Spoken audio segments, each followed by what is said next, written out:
Hello guys, in today's video I will be showing you how to enable the backup on your account on Signal easy and quickly. So first of all, enter Signal. Now as you see here we have this profile icon, click on it, then go to the chats. So here we have the backups, so click on chat backups and then click turn on.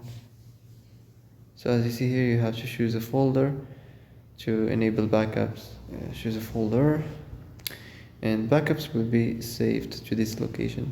So that's it. That's how to turn on backups, such backups easy and quickly. And that's it for today's video. I hope this is the answer you've been looking for. If you like this video, don't forget to like and subscribe, and see you in the next video. Thanks for watching.